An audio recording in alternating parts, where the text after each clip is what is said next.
Hello, and welcome back to this ASI podcast series. My name is Rhiannon Prescott, and I'm the Educational Manager for ASI. Today, I'll be welcoming back Cameron Jones, Director of Assurance and Risk. Hi, Cam. What's the hot topic today? Hi, Rhiannon. It's me once again. And look, I'd love to talk shortly today, not a long session, but a short chat on public headline statements in the audit reports. So, what do you think is the key area that we should be focusing on with public headline statements? Because I know they can be quite a tricky area to cover. Certainly, we do appreciate those auditors out there where English is not their first or native language. So they are constrained a little bit by that inherently to begin with. But look, taking a step back a bit, second only to the audit findings, whether it be conformance, minor non-conformance, major non-conformance, the next most important component of the certificate in the audit report are those headline statements. Why have you rated a criterion as you have? Why is that a conformance? Why is that a minor non-conformance, major non-conformance, and so on? So these statements are actually read and consulted more than many people may realise because they provide that context to the rating and the overall performance of the entity. Thanks, Cam. So let's get down to the nitty-gritty of this. What are assurance seeing that perhaps isn't quite meeting the criteria for a public headline statement? What are we seeing and how should it actually look in comparison? Look, a headline statement does not need to be long-winded. It does not need to run for hundreds of words. Short, sharp, succinct, straight to the point. No recommendations, no marketing or colourful language. It's straight to the point, very matter of fact, very dry. And look, more often than not, we do see it. We do see that being executed in the headline statement development. The problem is one of two ways, and it's the two extremes. It's some headline statements that provide too much detail, and occasionally we see individuals' names or titles. That's a bit of a no-no. We want to keep things confidential on that front. Sometimes there is just too much superfluous information that is not really adding any benefit at all. The reader has got the point. Let's move on. But there's all this additional information. If it's important to why you've rated the criterion the way you have, great. But sometimes, and I'd probably be talking 15 to 20% of the audit reports we see, they just go on a bit too long. So this is what takes a bit of time, us in assurance in terms of the editing, is to sort of cut back and look at continuity as well, to make sure that there's consistency between the headline statements. The other extreme is there's just not enough information. And so there's a classic example at an audit report I reviewed a bit over a year ago. And look, I'll read it. I can see it on my screen here, so I'm going to read it out to you. It was no names, no names here at all, but it was a criterion disclosure of greenhouse gas emissions and energy use. The headline statement was, one can access the GHG emissions and energy use on request. That's it. That means nothing. There is no value in that statement at all. It doesn't really say a thing. It is one sentence, 10 words, does not say anything. What would that ideally look like if you could flip that and make it the perfect public headline statement for that criteria? How would you rephrase that? Look, I've got to say this on the fly, Rhiannon, but it'd be something along the lines like, the entity has adequately disclosed its scope 1, 2, and 3 greenhouse emissions in its latest version of its public sustainability report. Refer page 18 to 24. These data have been independently verified by a third party. Evidence of this is available in the corresponding assurance statement, and there'd be a hyperlink in there, and then a little bit more information there. And that would probably flow to 6 or 7 sentences. If, on the other hand, you did have non-conformity, then you'd provide some additional information, typically with the word however, using the word however.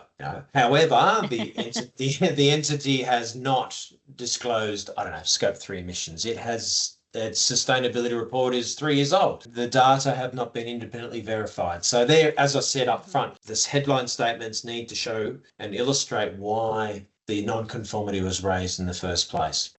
A big thing that is missing, we're finding, and certainly not consistently applied, is the disclosure requirements in the headline statements.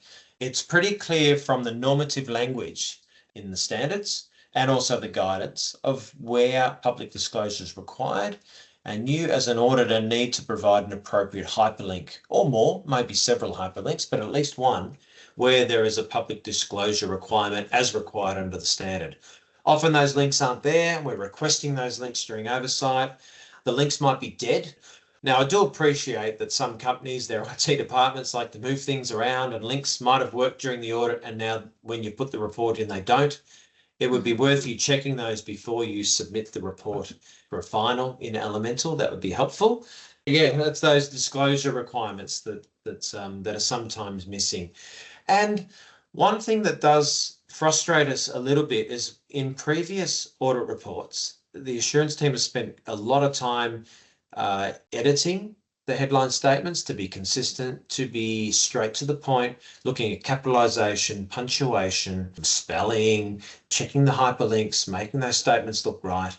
The report is published. Great. It's out there in the public domain. The next audit comes along in 12, 18 months' time. And then those statements are completely rewritten. When the statements have been migrated across in Elemental to the next self-assessment or next audit report, but they're being overwritten when in a lot of cases they just need to be updated. Okay, so that's actually great talking about that updating. That could lead us nicely into what would be 3 tips that you would give an auditor who is preparing public headline statements. So taking into account things that you as the assurance team are seeing common mistakes, what would be your 3 top tips to avoid those mistakes being as prominent as they are? Well, first one, without even thinking, Rhiannon, is go onto the ASI website and look at other reports.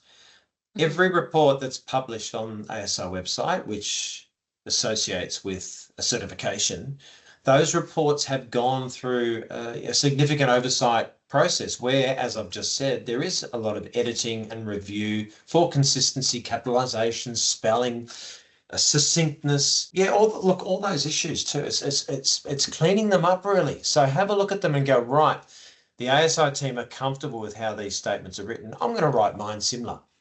We're not saying borrow, but certainly get an idea of how they're written. And also importantly, look at some of those audit reports where they've come from maybe a complex or a high risk site. It might be a bauxite mine.